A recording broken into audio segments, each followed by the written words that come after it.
Coca-Cola a accepté de me laisser entrer avec une caméra, mais à condition de ne parler à aucun visiteur et d'être escorté par le service d'ordre maison.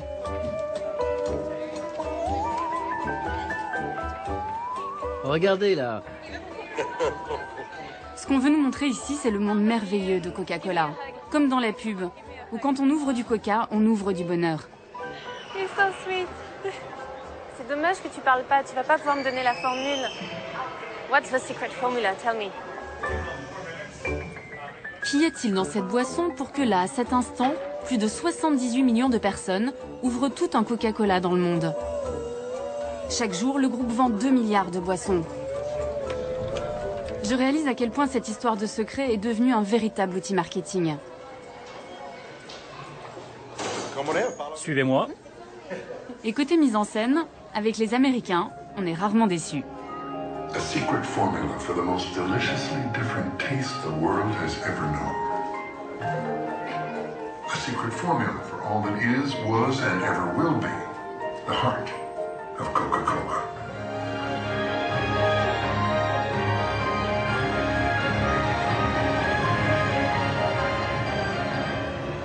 The secret formula for Coca-Cola is here.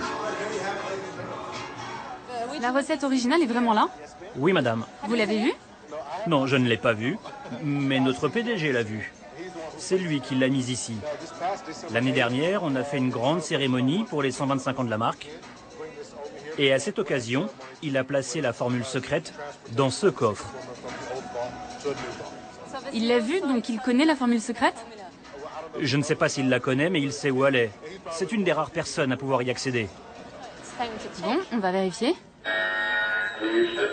Je ne peux pas l'ouvrir, ça ne marche pas. Vous devez reculer. Vous ne pouvez pas l'ouvrir. Mais je veux savoir. Vous devez reculer. Vous avez déclenché l'alarme. Vous voulez dire que la sécurité va débarquer? Non, ce qui va se passer, c'est que ce sont des policiers qui vont arriver. Ah oui, ok, bah je les attends. Bon, combien vous voulez pour me laisser ouvrir le coffre? Sécurité, ici Tim. Pas de souci. C'est nous qui avons déclenché l'alarme. Je crois que tout ça, c'est surtout du spectacle. La recette est là, mais je ne peux pas vous la montrer. Alors qui dois-je contacter pour connaître la formule? Bon, je suis sympa avec mes questions, mais la sortie, c'est par ici. Je n'en saurai pas plus. Ah, j'ai quand même droit à un petit cadeau de départ. Timothy, c'est gratuit, je peux en boire autant que je veux? Tout ce que vous voulez, autant que vous voulez. Mais je vais être malade. Non, pas de souci. C'est comme si vous étiez enfermé dans un magasin de jouets.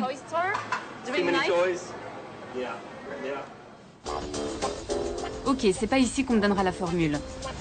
Pourtant, s'il y a un endroit au monde où je peux en savoir plus, c'est bien à Atlanta. Depuis plus d'un siècle, les bulles de coca pétillent dans les veines de la ville et de ses habitants. Ici, on est Coke, on grandit Coke, on adore Coke.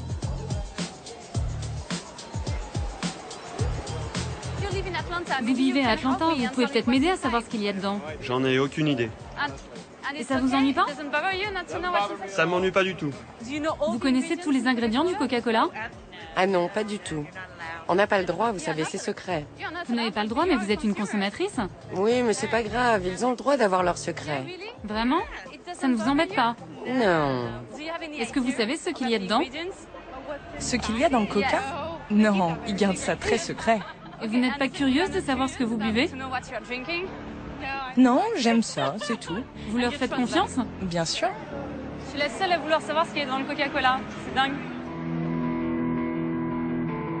La seule? Pas tout à fait. D'autres avant moi ont tenté de percer le mystère Coca. Des concurrents de la marque, des fans, des chimistes ont même analysé la célèbre boisson. Sans succès. Difficile de trouver quelque chose quand on ne sait pas ce qu'on cherche. Personne n'est parvenu à identifier la totalité des ingrédients, jusqu'à l'année dernière, où une radio américaine a annoncé une découverte incroyable. Nous pensons que nous avons trouvé la recette originale du Coca-Cola. Et je ne plaisante pas. Je ne plaisante pas, la recette la plus secrète du monde. Je l'ai là. On l'a trouvée dans un vieux journal. C'est un journaliste, un certain Charles Selter, qui aurait publié la recette originale du Coca-Cola. Je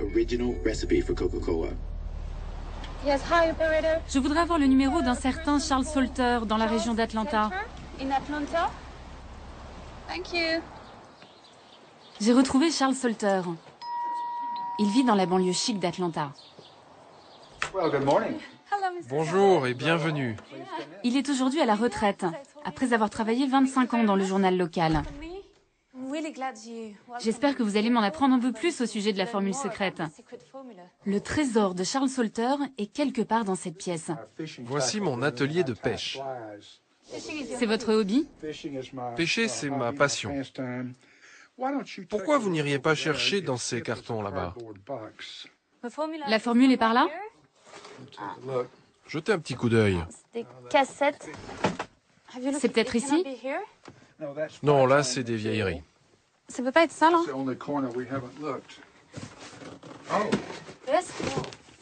Voilà. C'est excitant. It's so exciting. So you think it's Vous pensez qu'elle est là? Ah, voilà la photo. Je l'ai prise en 1979. J'avais un ami qui vivait dans la région. Il tenait un drugstore à Gainesville. Et un jour, il me dit, « Charles, il faut que tu vois quelque chose. » Et là, je vois un document intitulé « L'authentique Coca-Cola ». Quand j'ai vu ça, je me suis dit, « Mon Dieu, j'ai l'histoire de l'année. » Ce document daterait de 1910. Il s'agirait d'une copie manuscrite de la recette originale en mauvais état. Je découvre les fameux extraits végétaux que Coca refuse de donner. Première surprise, il y aurait de l'alcool, mais aussi du citron, de l'orange, de la coriandre, et tout en haut de la liste, un ingrédient qui me fait halluciner. What's that? C'est quoi ça? F-E, Coca. Extrait. Extrait de feuilles de coca.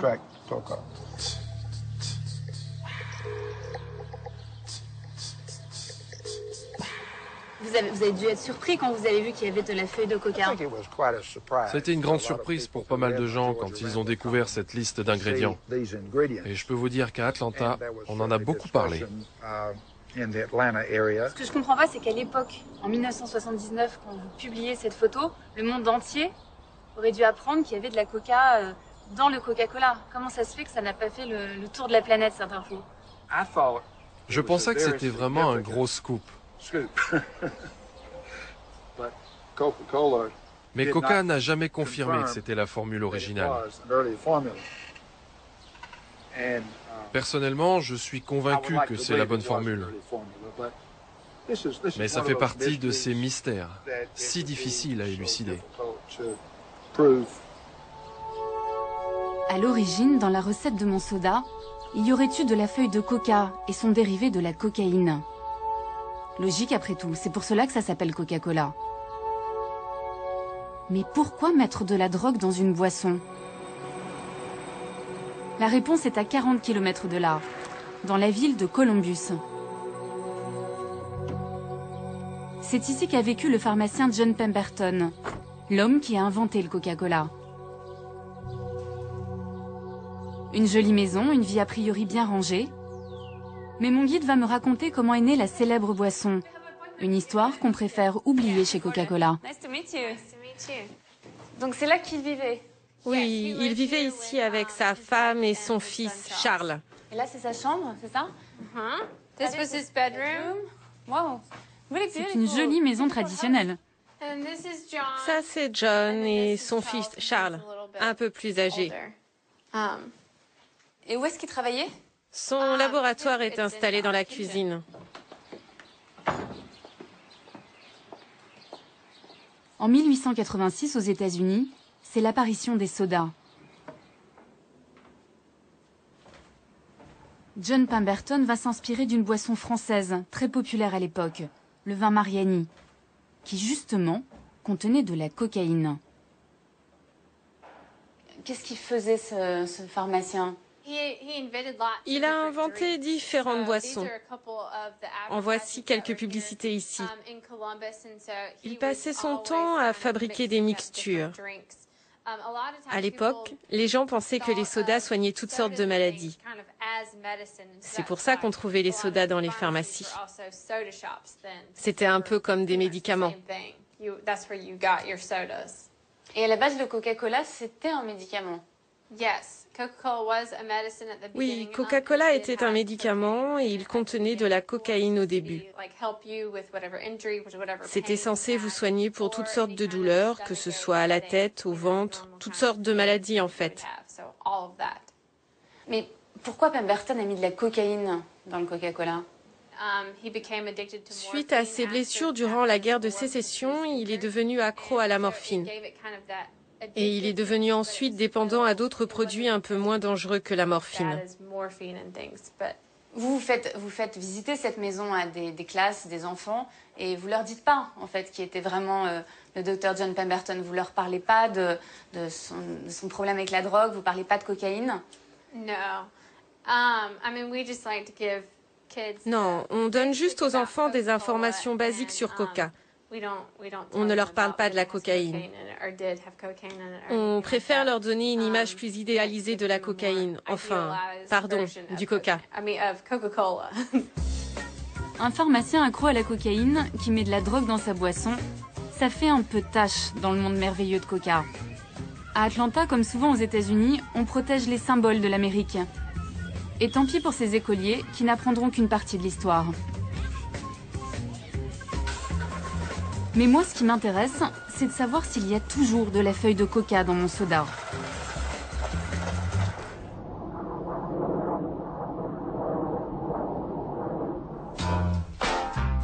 À 2000 km d'Atlanta, j'ai rendez-vous avec l'un des rares Américains qui ose défier la marque la plus puissante du monde. Au pied du pont de Brooklyn, voici le repère de Ray Rogers, le fondateur du collectif Killer Coke. Avec un tel nom, au moins le message est clair. Depuis 10 ans, ce syndicaliste consacre toute son énergie à dénoncer la face cachée de Coca-Cola. Hi. Hi, I'm Olivia. Olivia, glad to meet you. Yes, so glad to have you here. C'est le porte-parole de tous ceux qui se disent victimes de la multinationale. Ramon, vous avez été viré et vous avez dû retrouver un nouveau boulot. Louise, vous, qu'est-ce qui vous est arrivé? Autour de la table, une quinzaine d'employés ou d'anciens salariés des usines Coca-Cola de New York. Ensemble, ils ont porté plainte pour harcèlement moral et discrimination raciale. Je découvre une autre version du monde magique de Coca-Cola. Ces ouvriers fabriquent le soda pour des millions d'Américains. Ils ne connaissent pas la recette, ils mélangent seulement le sirop de cola avec de l'eau, avant de le mettre en bouteille. Vous avez déjà entendu parler ou vu des feuilles de coca ? On en a entendu parler, mais ils ne nous laissent jamais voir la production, car le sirop n'est pas fabriqué chez nous. Mais oui, on a entendu des choses. Est-ce que vous pensez qu'il y a des produits utilisés qui sont dangereux? Sans aucun doute possible, oui. On reçoit le sirop dans des gros barils. Il y a une grille tout autour et un autocollant indiquant que c'est dangereux, corrosif. Un jour, j'ai vu un de ces barils s'ouvrir.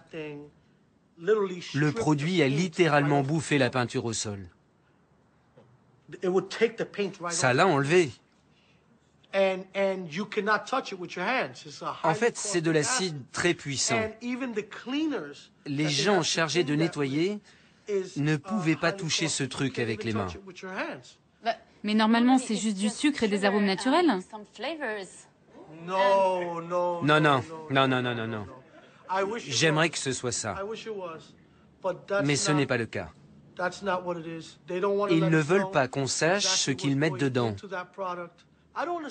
Je ne comprends pas comment un gouvernement peut autoriser une entreprise à commercialiser un produit dont la recette est secrète. Nos enfants en boivent. Des employés en colère qui se posent les mêmes questions que moi.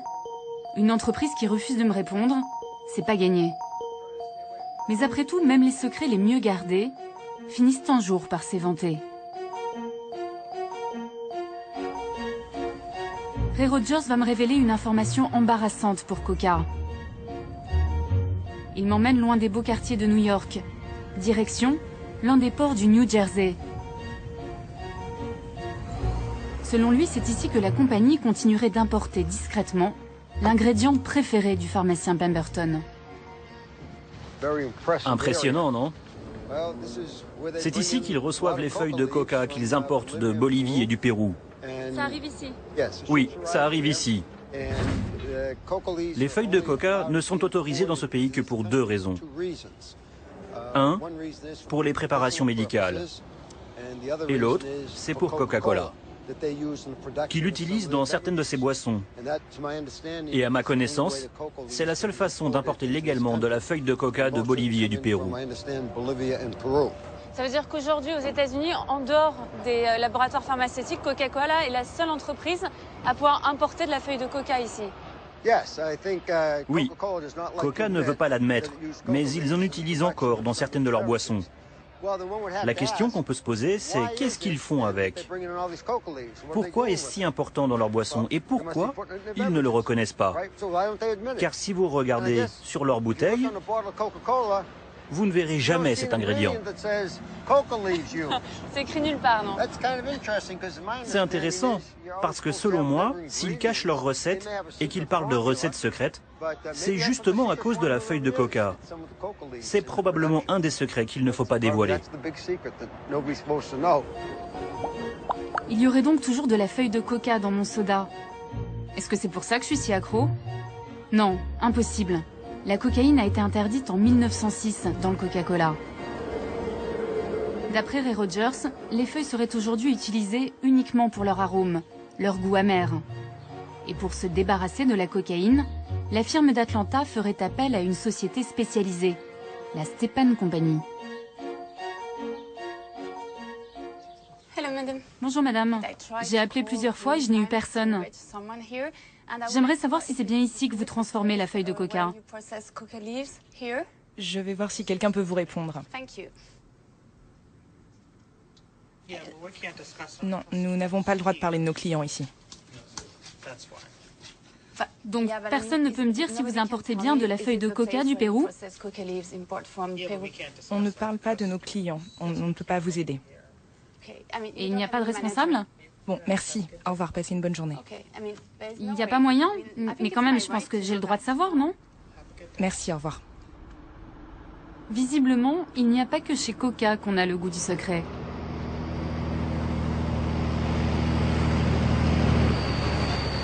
Bonjour monsieur, vous venez d'amener des feuilles de coca dans l'usine? Monsieur, est-ce que vous allez chez Coca-Cola? Je ne vais pas chez Coca, mais ma cargaison va chez Coca. Pourquoi? Stepan importe de la feuille de coca, n'est-ce pas? Je ne sais pas ce qu'ils font. Mais qu'est-ce que vous transportez? J'ai des barils de liquide. Quel genre de liquide? Je sais seulement que ça va chez Coca. C'est peut-être du sirop, j'en sais rien. Vous ne savez pas ce que c'est? C'est un liquide alimentaire.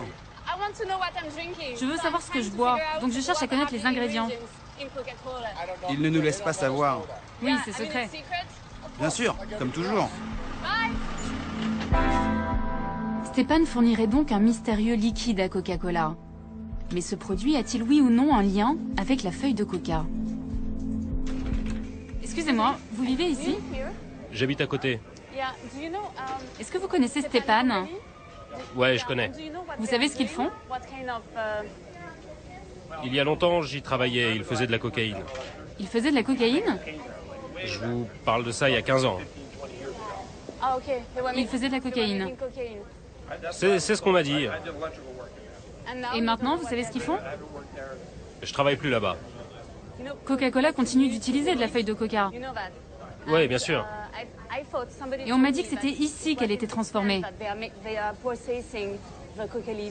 C'est possible, puisqu'ils fabriquent de la cocaïne pour les labos pharmaceutiques. Excusez-moi, vous êtes au courant qu'il y a une usine juste en face qui importe de la feuille de coca? Vous en avez entendu parler? Non, pas du tout. L'entreprise s'appelle Stepan. Il fabrique de l'extrait de coca pour Coca-Cola. Vous êtes au courant? Non. Ça ne vous pose pas de problème? Si, bien sûr. Mais ici, il y a une usine qui importe de la feuille de coca et qui la vend. Et la ville est d'accord? Bien sûr que oui.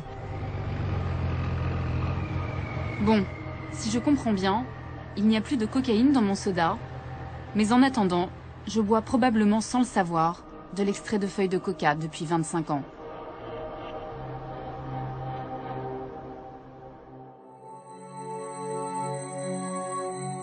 Je veux simplement connaître la composition d'un soda et j'ai l'impression d'enquêter sur le secret de la bombe atomique.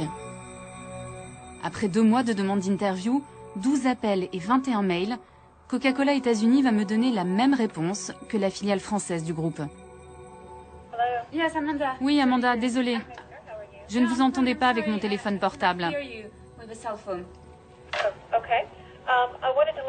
Je voulais simplement vous dire que vous n'aurez aucune interview de la part de la compagnie aux États-Unis. Vous êtes en train de me dire que je ne pourrai parler à personne chez vous aux États-Unis, c'est bien ça? Oui, c'est exact. D'accord, je vois. Merci d'avoir essayé. Ok, j'ai compris. Avec Coca, mon seul droit c'est d'en boire, sans jamais me poser de questions. Pourtant, les États-Unis, eux aussi, s'interrogent sur leur boisson nationale. Coca-Cola est de plus en plus montré du doigt, non pas à cause de la formule secrète, mais au sujet d'un ingrédient que cette fois-ci tout le monde connaît.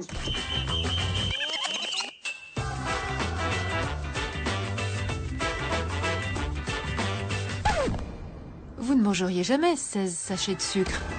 Pourquoi les boire alors? Il y a 16 sachets de sucre dans un demi-litre de soda.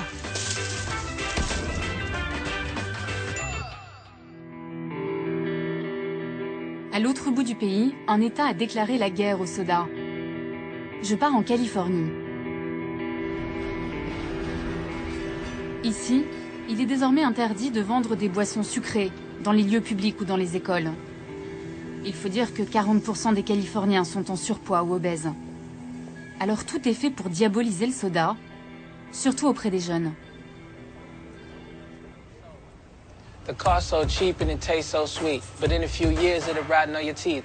Rather have water, milk, or iced tea than wrap my lips around a Pepsi. All that sugar in just one drink, it got more calories than processed meat. Sprite, Coke, and root beer floats, bound to give folks diabetes and strokes. The more you drink, the less you think. Bet you didn't know brain cells get weak. C'est quoi le message que tu veux donner aux jeunes? C'est de leur dire de pas boire de soda en fait, c'est ça? Il faut plus boire du tout de soda. Ça peut faire du mal à trop de gens. Tu commences tout petit, en grandissant tu continues, ça fait partie de toi, et tu deviens tellement accro. T'es pas branché si tu bois du coke, pas du tout. Faut que tu boives de l'eau ou un truc plus sain. Arrête. Tu sais pas ce que ça fait sur ton corps. Ok, donc si je veux être cool, il faut que j'arrête. Ouais, si tu veux être cool, faut que t'arrêtes le coca. Mais on ne change pas si facilement l'American Way of Life. Face à eux, les anti-sodas ont des machines de guerre comme Coca, qui dépensent des milliards de dollars en publicité. On y va. La bataille est encore loin d'être gagnée. Pour me le prouver, le leader californien des anti-Coca m'invite à déjeuner dans ce qu'il appelle un désert alimentaire, un de ces quartiers où il n'y a que des fast-foods à des kilomètres à la ronde. Je voudrais un Coca, un grand s'il vous plaît.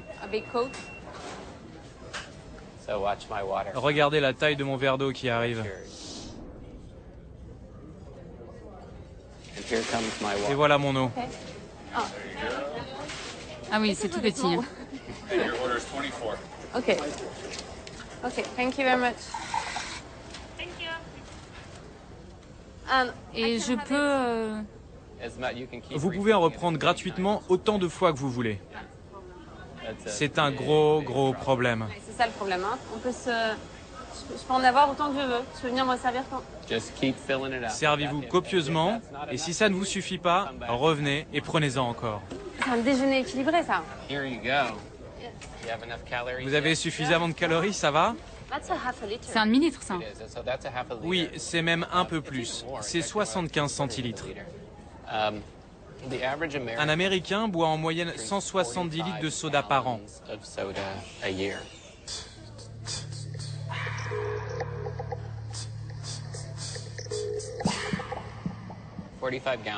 170 litres, ça représente 20 kilos de sucre. Mon fils pesait 20 kilos à l'âge de 5 ans. Donc l'Américain moyen boit l'équivalent d'un enfant de 5 ans par an.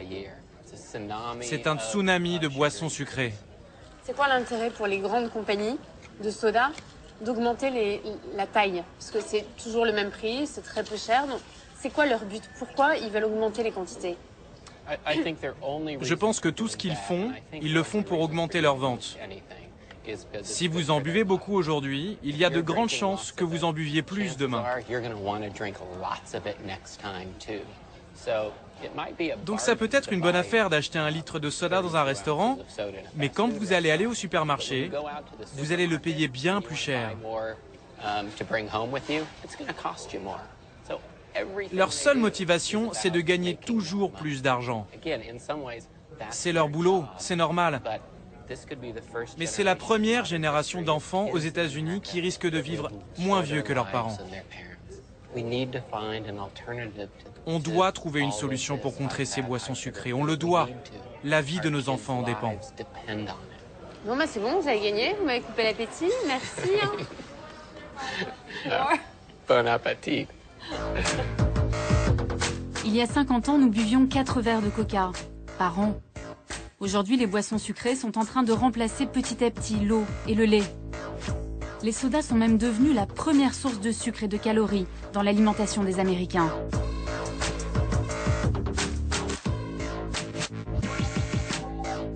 Il y a quelques mois, l'un des plus grands spécialistes de l'obésité a alerté l'opinion mondiale. Selon le Dr Lustig, le sucre qu'on aime tant dans les sodas est tout simplement un poison. Est-ce que vous pouvez me montrer l'équivalent de sucre qu'il y a dans cette canette? Est-ce qu'on peut voir combien ça fait? Cette canette contient 39 grammes de sucre. Une cuillère à café, c'est 4 grammes. Donc en gros, elle contient 2, 3, 4, 5, 6, 7, 8, 9 oh là là. et 10. Ça, c'est la quantité de sucre contenue dans cette canette. Donc quand je bois ça, j'ingurgite en fait cette quantité de sucre. Exactement. Aucune différence. Okay. Moi, je sais que j'ai du mal à arrêter. J'essaye d'arrêter, de diminuer ma consommation, mais j'y arrive pas. C'est à cause de ce sucre que je suis dépendante? Absolument. La raison pour laquelle les gens ne parviennent pas à arrêter de consommer ces boissons, c'est parce que le sucre a un impact sur une partie précise du cerveau. Et ça devient difficile d'arrêter. C'est pour ça que nous avons des enfants et des adultes qui ont une vraie dépendance au sucre. Alors, quel est l'effet que ça produit sur le cerveau? Ça affecte le mécanisme de la récompense. La même zone que la nicotine, la cocaïne, les amphétamines, l'héroïne, la morphine. Ça provoque le même effet. Le besoin augmente en permanence. Car le problème, c'est que plus vous en prenez, plus le neurotransmetteur dans le cerveau, la dopamine, se met en marche. Et plus le système a besoin de doses importantes pour provoquer le même effet la fois d'après. Et ce phénomène s'appelle la tolérance. Quand vous arrêtez de consommer, vous avez des symptômes physiologiques. Et c'est la combinaison de tout ça qui fait que vous devenez dépendant. Aujourd'hui, on sait que le sucre fait exactement le même effet que toutes les autres drogues, en plus faible, bien sûr. Moi, je vois de plus en plus d'enfants, même très jeunes, boire du Coca-Cola. C'est quoi l'effet sur leur santé? C'est terrible. C'est un désastre qu'on constate tous les jours. Dans les cliniques pour obèses, les gamins ont des taux de lipides identiques à ceux que l'on voit habituellement chez des patients de 65 ans.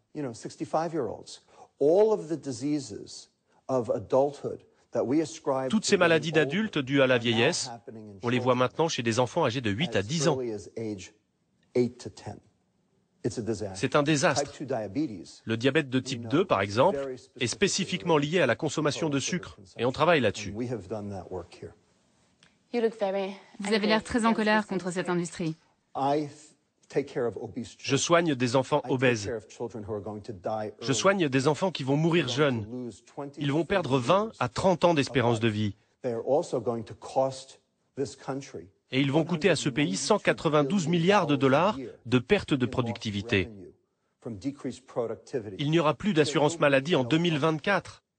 La sécurité sociale ne pourra plus suivre. J'ai de bonnes raisons d'être en colère.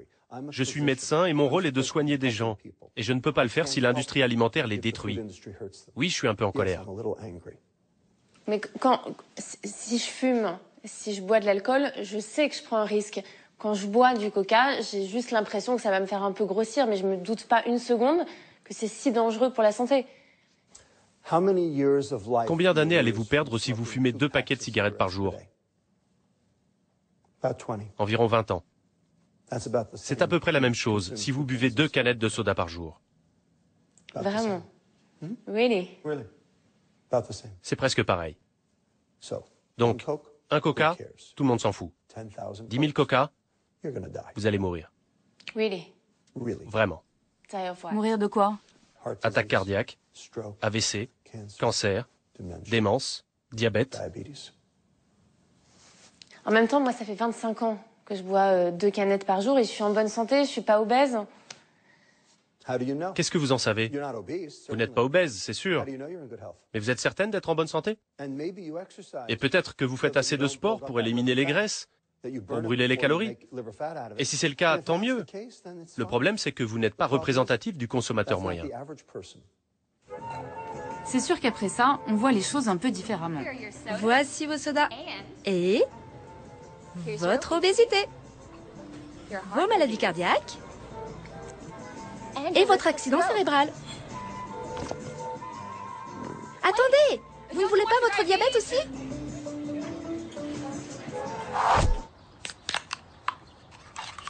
Pour éviter le pire et rester en bonne santé, le docteur Lustig m'a fait une ordonnance, et une sévère. Après chaque canette, 1 heure de jogging. C'est le temps qu'il faut pour éliminer tout ce mauvais sucre.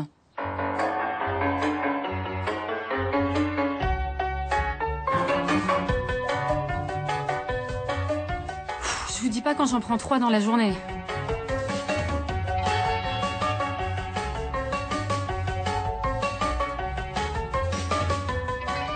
Ouais, ok, ça va pas être possible. Il va vraiment falloir que j'arrête. À moins que... Est-ce que la solution, c'est ça? Est-ce que la solution, c'est les soda light, les cola light? Parce que du coup, il y a plus de sucre, donc il n'y a plus de problème. Tout le monde veut savoir pour les édulcorants. Moi le premier. J'aimerais bien savoir si c'est la solution. Mais il y a un problème. On ne sait absolument rien à leur sujet. On ne sait pas comment l'aspartame agit sur votre système énergétique ou sur votre métabolisme. On ne sait rien de tout ça. On n'a aucune donnée, et tant qu'on ne les a pas, je ne peux rien vous dire, car je suis un scientifique. Comment pourrais-je vous dire que les soda light sont une solution? On ne sait absolument rien sur les édulcorants. Et pour l'instant, ça reste un mystère.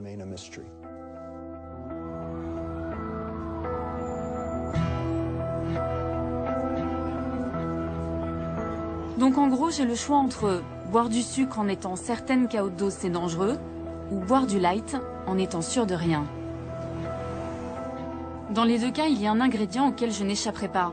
C'est le E150D, plus connu sous le nom de colorant caramel. C'est lui qui donne à tous les colas leur couleur si caractéristique. Un colorant controversé en Californie. Coca-Cola et Pepsi ont même dû en modifier le dosage dans cet État américain.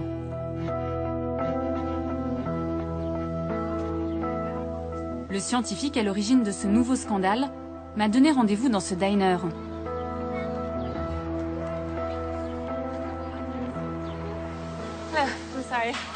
Bonjour, vous avez déjà commandé? Non. Je peux avoir un coca, s'il vous plaît? Et pour moi, juste un verre d'eau, s'il vous plaît. Vous ne buvez pas de coca, n'est-ce pas? Non, je n'ai pas bu un coca depuis très très longtemps. Il y a 5 ans, il a été prouvé que le colorant caramel contenait un élément cancérigène.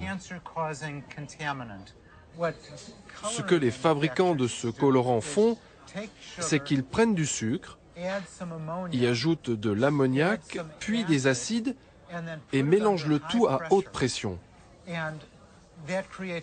Ça crée la couleur caramel, mais ça crée aussi de nouvelles molécules. L'une de ces molécules est connue sous le nom de 4-MI. Dernièrement, des études ont démontré que ce composant provoque des cancers chez les animaux et très probablement chez l'homme. L'État de Californie a dit à l'industrie du soda qu'elle serait obligée de mettre un avertissement sur leur boisson tant que celle-ci contiendrait ce composé. Ça causerait quoi comme cancer, ce colorant caramel? A priori, cela provoquerait la leucémie.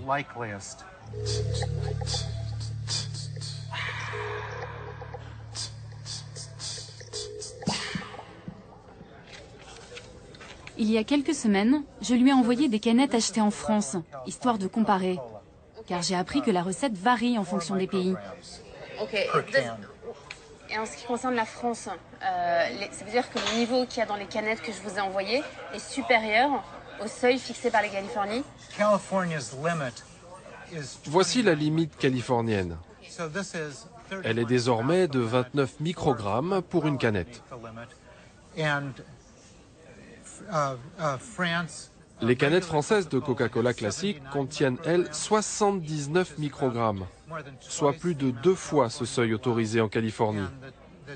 Et les 2 canettes de Coca Light dépassent presque 3 fois cette limite. Donc, si par exemple ma canette française qui contient 79 microgrammes de MI4, je l'avais achetée en Californie, qu'est-ce qu'il y aurait écrit sur la canette? La Californie exigerait un avertissement sur la canette du genre « Ce produit est, selon l'État de Californie, susceptible de provoquer des cancers chez les animaux ». Ce ne serait pas une bonne pub. Si 50 000 personnes consomment un Coca-Cola une fois par jour, cela provoquerait un cancer à l'une d'entre elles, soit 1 cas sur 50 000. Ce n'est pas énorme, mais si vous multipliez par la population totale de la France, le chiffre augmente considérablement. À ce jour, seule la Californie s'est attaquée à ce colorant chimique. En Europe, du côté des autorités sanitaires, on n'est pas inquiet. Entre le colorant potentiellement cancérigène, les risques de diabète et tout le reste, je commence un peu à angoisser. J'ai l'impression qu'il y a un problème derrière chaque ingrédient. Est-ce que c'est normal que la boisson la plus consommée au monde soulève autant de problèmes? Coca-Cola ne veut pas me répondre? Ok, je vais aller voir Muhtar Kent, le PDG, celui qui a caché la formule secrète. Et je vais aller directement chez lui. Cher Monsieur Kent, je réalise un documentaire sur le Coca-Cola. J'essaye désespérément de vous contacter depuis 2 mois. Voici mon numéro. Appelez-moi s'il vous plaît.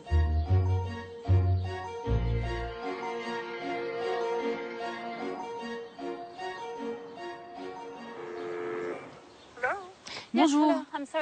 Désolée de vous déranger. Je cherche à joindre Monsieur Kent. Je viens de France et j'aimerais vraiment le contacter. J'ai tout essayé. Comment est-ce que je peux arriver à lui parler? Vous pouvez attendre quelques minutes, s'il vous plaît?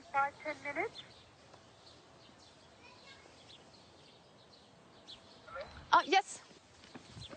Hello? Yes? Oui, c'est pourquoi? Je m'appelle Olivia Mukijevski, je suis une journaliste française. Et je cherche à parler à Monsieur Kent. Non, il n'est pas là. Il n'est pas là pour le moment? Non. Est-ce que je peux lui laisser un message? Oui. Je lui laisse un petit mot, juste là. Il y a mon nom, mes coordonnées et ma demande. Hello? Hello?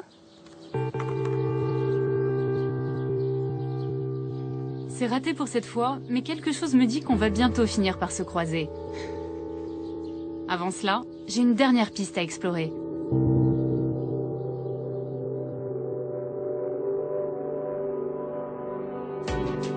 Elle concerne un autre ingrédient de Coca et pas n'importe lequel. Le principal, l'eau. Il en faudrait en moyenne 3 litres pour faire 1 litre de Coca-Cola. À San Cristobal, au Chiapas, L'eau, ce n'est pas ce qui manque. Cette région est le réservoir du Mexique. Un paradis pour les fabricants de soda. Ce n'est donc pas par hasard si dans les années 80, la firme américaine a choisi d'installer ici l'une de ses usines.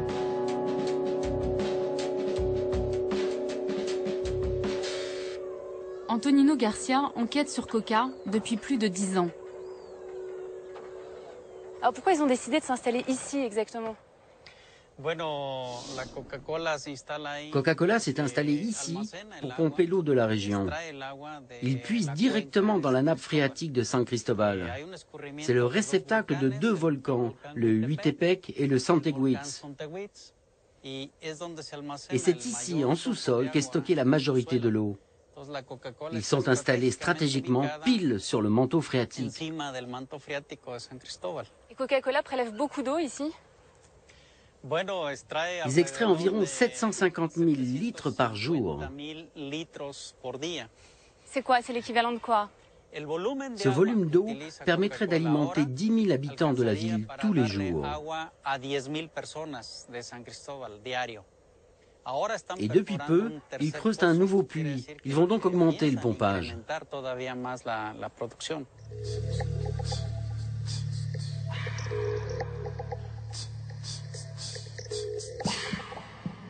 Mais j'imagine qu'avec le nombre de litres d'eau qu'ils prélèvent chaque jour, ils doivent payer très cher et dédommager la région pour tout ça, non? Non, pas vraiment. Ici, la gestion de l'eau n'est pas vraiment très équitable.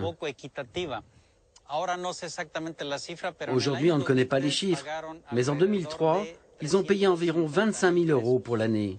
C'est ridicule. 25 000 € pour des centaines de millions de litres d'eau. Le principal ingrédient de Coca ne coûterait quasiment rien à la compagnie. D'après Antonino, si le géant américain est si bien traité au Mexique, c'est grâce à Vicente Fox, le président du pays jusqu'en 2006. Et devinez ce qu'il faisait Vicente Fox avant de devenir président. Eh bien, il était PDG de Coca-Cola Mexique.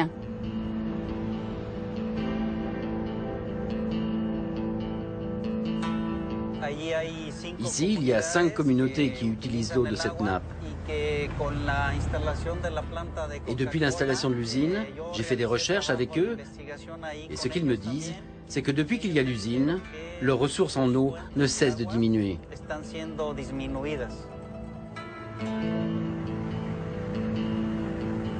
Les premières familles touchées se trouvent à Ocotal, sur les flancs du volcan, juste au-dessus de l'usine de Coca. Bonjour Thomas. Buenas tardes. Olivia. Thomas est le chef de la communauté. 10 personnes vivent dans cette maison.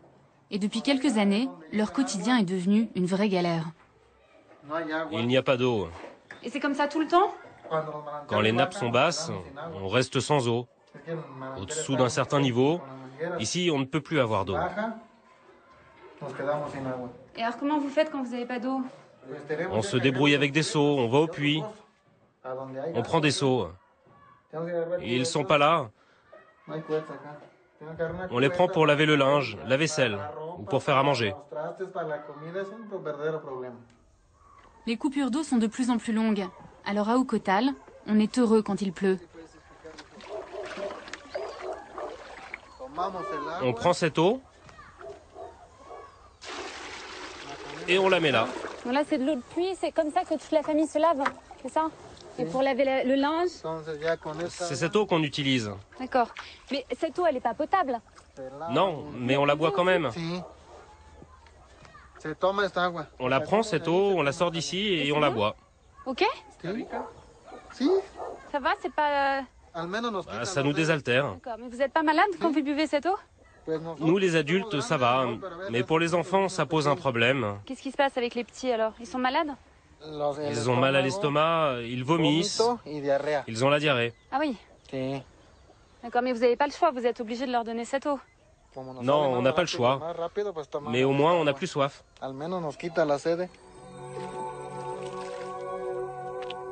Privés d'eau dans une région qui en regorge. Les habitants d'Ocotal ont contacté Coca-Cola. Mais la multinationale affirme qu'il n'y aurait aucun lien entre ces pompages intensifs et la pénurie d'eau.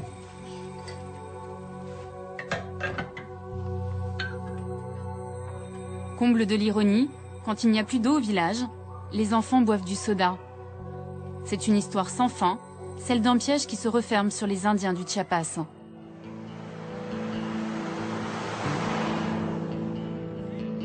Les Mexicains sont devenus les plus gros consommateurs de coca au monde. Et au Chiapas, on atteint des records. Près de 3 canettes par habitant et par jour.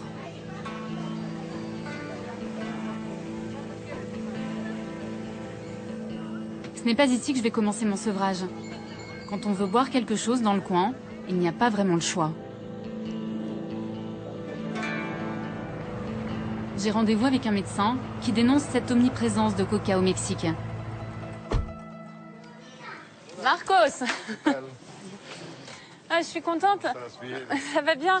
J'avais peur de m'être trompée d'endroit parce que des boutiques qui vendent du Coca-Cola, il y en a partout sur la route.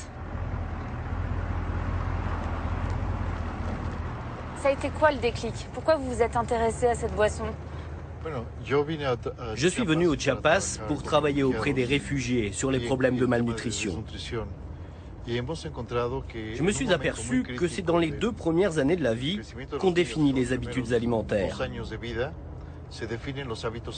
Et ici, les mères donnent des sodas à cet âge-là à leurs enfants. Et donner tant de sucre si jeune provoque fatalement une addiction au sucre.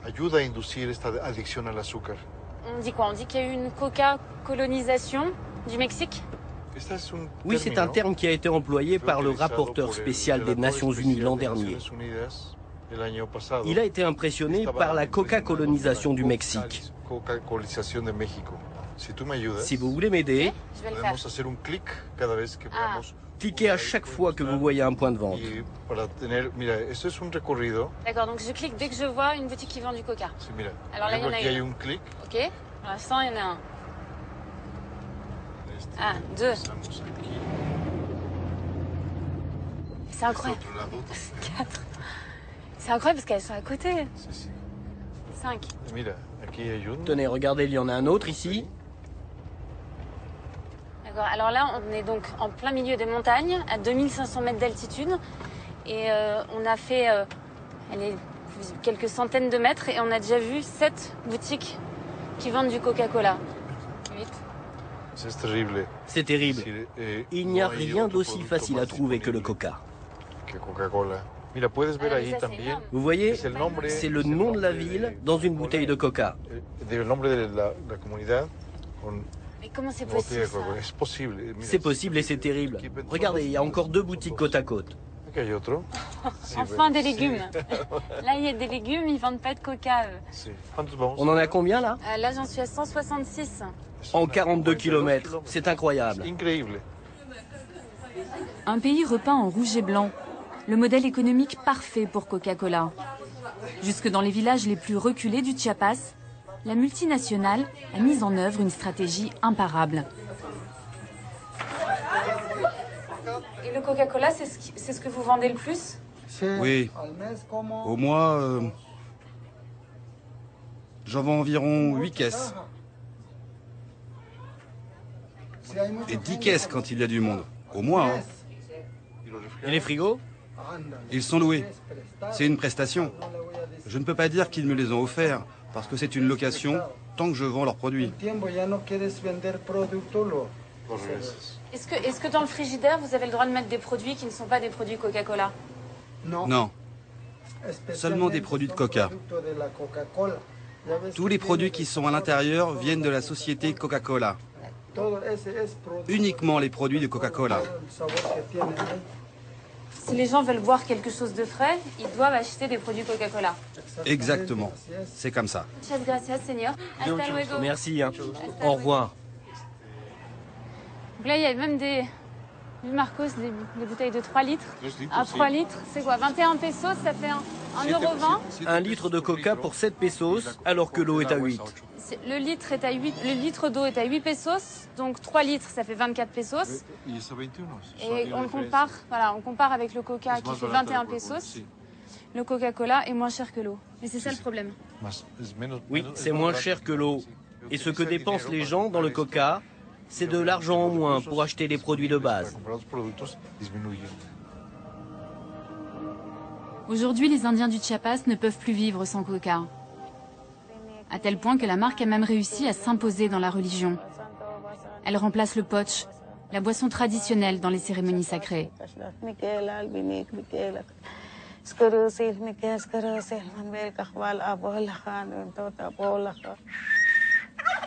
Dans cette famille, la prière du jour est dédiée au petit garçon qui a de la fièvre.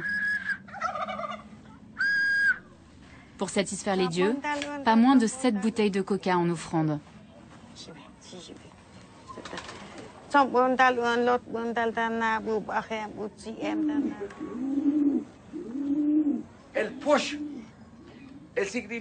Le poche, c'est l'alcool local.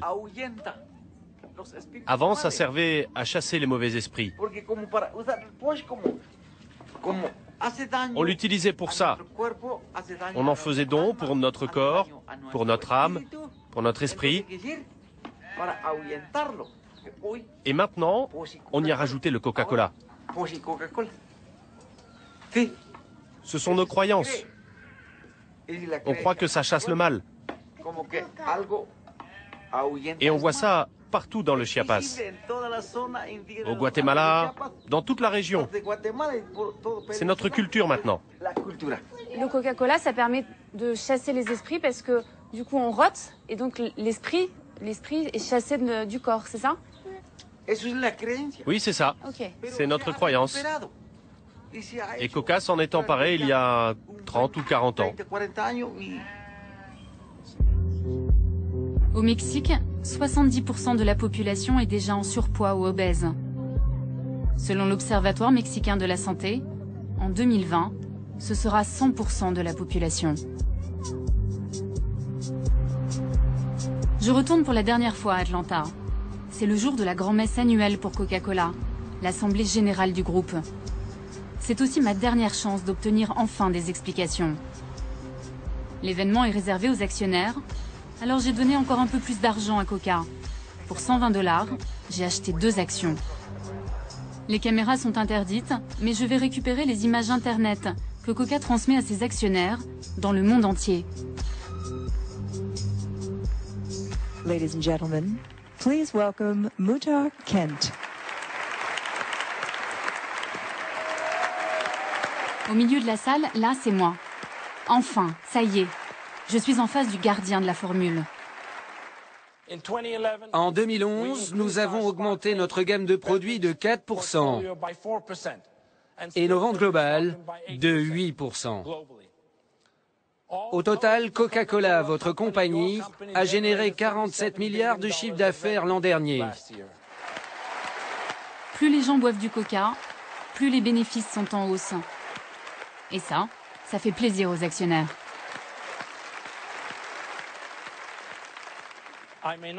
Je ne serai pas en mesure de répondre à toutes vos questions, mais je vais donner la parole au plus de gens possible.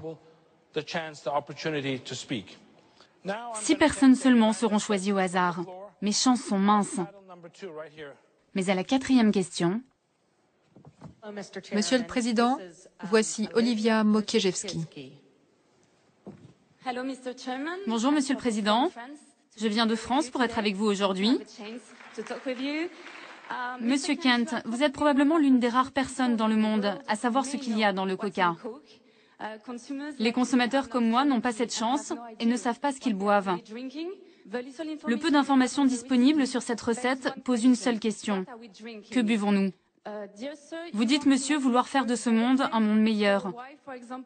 Alors pourquoi utilisez-vous autant de sirop de sucre, alors que tous les chercheurs indépendants affirment que c'est dangereux pour la santé? Pourquoi utilisez-vous un colorant caramel chimique, alors qu'il en existe des naturels? Pourquoi prélevez-vous autant d'eau au Mexique et en Inde? Et enfin, pourquoi ne dites-vous pas que vous utilisez toujours de la feuille de coca dans votre recette? Merci, monsieur, pour votre attention. Merci d'être venu de France pour assister à notre Assemblée générale. Je tiens à vous dire clairement que nos 3000 produits sont sains. Nous sommes fiers de la qualité de tous ces produits. Nous sommes fiers de nos standards de fabrication, qui sont souvent bien supérieurs aux normes légales des pays, de tous les pays dans lesquels nous les produisons. Bon allez, je vous épargne les 2 minutes 15 de langue de bois. Muhtar Kent m'a répondu, mais ne m'a rien dit. Pendant ce temps-là, son groupe a écoulé près de 3 millions de boissons dans le monde.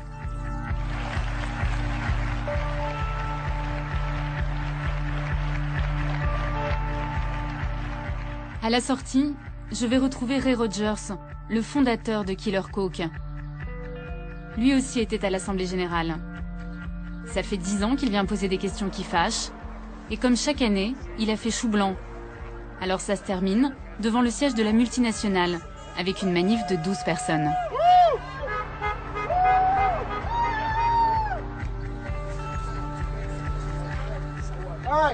Ok tout le monde. Est-ce qu'on peut essayer de faire juste une ligne, côte à côte? Allez, s'il vous plaît, est-ce que vous pouvez juste bouger un peu pour qu'on puisse faire cette ligne? Il faut faire une ligne. Là, vous n'êtes pas nombreux, vous n'avez pas l'impression de prêcher un peu dans le désert? Le plus important pour nous, c'était qu'on soit présent pour l'Assemblée Générale, qu'on signale notre présence, et qu'il existe des images pour montrer qu'il se passe des choses, même ici, à Atlanta, le berceau de Coca-Cola. Et si vous regardez, nous sommes épaulés de quelques indignés d'Atlanta, et on demande une entrevue. Et s'ils nous arrêtent, eh bien nous reviendrons plus nombreux la prochaine fois. Et on leur rendra la tâche plus dure encore. Donc c'est un peu David contre Goliath. Mais ici, nous sommes des centaines de David.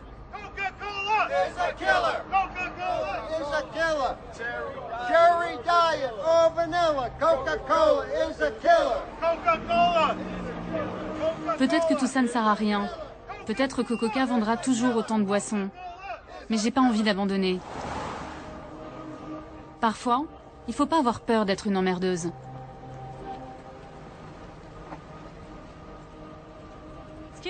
Excusez-moi, monsieur, je suis journaliste. Pas de caméra ici. Vous devez partir d'ici. Non, madame, non. J'aimerais juste savoir si monsieur Kent est là. Je n'ai pas la moindre idée. Partez, s'il vous plaît. Oui, mais on m'a dit que... Derrière. Non, madame. Non, vous traversez. Vous repartez de l'autre côté. J'aimerais juste poser une question. Pas de question. Mais je suis une consommatrice. Bonne journée, madame. Ok, je peux parler à personne ici. Non, madame. En 6 mois d'enquête, j'ai découvert la face cachée de Coca. Celle qu'on ne voit jamais dans les publicités. Celle que le marketing cherche à effacer. J'ai compris aussi qu'avec la formule secrète, Coca a trouvé le meilleur moyen d'éviter les questions qui dérangent.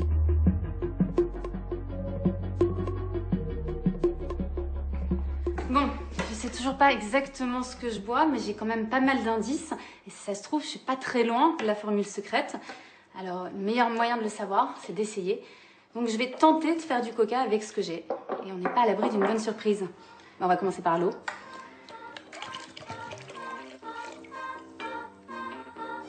Bon sucre, 100 g de sucre. Pour l'instant, je pense que jusque-là, je suis dans le vrai. Fameux colorant caramel. On va en mettre quelques gouttes seulement. Bon, déjà là, on se rapproche de la couleur. Ah, alors ensuite, feuille de coca. Mais je m'appelle pas coca, donc moi, je peux pas en importer. Alors, je vais me contenter du maté. C'est de l'infusion de feuilles de coca. Quelques gouttes de vanille. Alors, la caféine. Donc on va en mettre un petit peu. Et du jus de citron. Voilà, là il y a de l'alcool, enfin, c'est de l'alcool alimentaire. Bon, là je vais m'attaquer aux fameux arômes naturels, ceux qui sont si secrets. Il y a de l'orange, du citron encore, la noix de muscade, fleur d'oranger.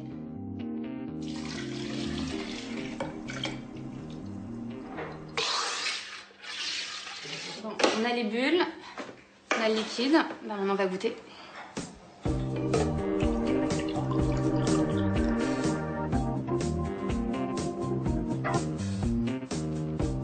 Ouais. Un peu le goût d'un cola bon marché. Hein. J'en bois trop, moi. J'arrive pas à juger. Allez, Bruno, viens goûter. Dis-moi ce que t'en penses. Ok.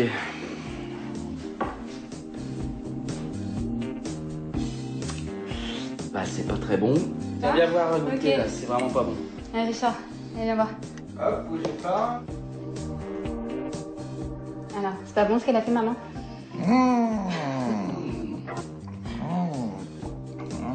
Bah, allez, on va trancher. Romain. C'est l'alliance du sucre et de l'acide, hein. C'est pas mal. Moi, j'en bois jamais, donc je suis neutre. Non, ça pue pas. Vous aimez pas le coca aussi. En tout cas, ça colle bien Non, le coca. Tu sais à quoi ça me fait penser, sérieusement? Aux bonbons Coca-Cola. Ah, bah au moins, si on n'a pas la formule du coca, on a la formule. En même temps, hein, t'es pas censé arrêter d'en boire? Si. Bah là, ça va me dégoûter peut-être alors. Vous entendez le cri du coca tous les semaines? Dès maintenant, pour plus d'infos et pour réagir sur le forum, rendez-vous sur france2.fr. Dakar 2013. Après le journal de la nuit, revivez l'étape du jour autour du bivouac de Richard Coffin, Gaël Robic et Luc Alphand. Et ben voilà, c'est le mot de la fin. Demain soir, dans votre soirée continue, la gestation pour autrui en question. Pour commencer, une fiction qui retrace l'histoire vraie d'une famille devenue hors la loi en faisant appel à une mère porteuse. Ils enquêtent sur nous comme si on était des criminels. Puis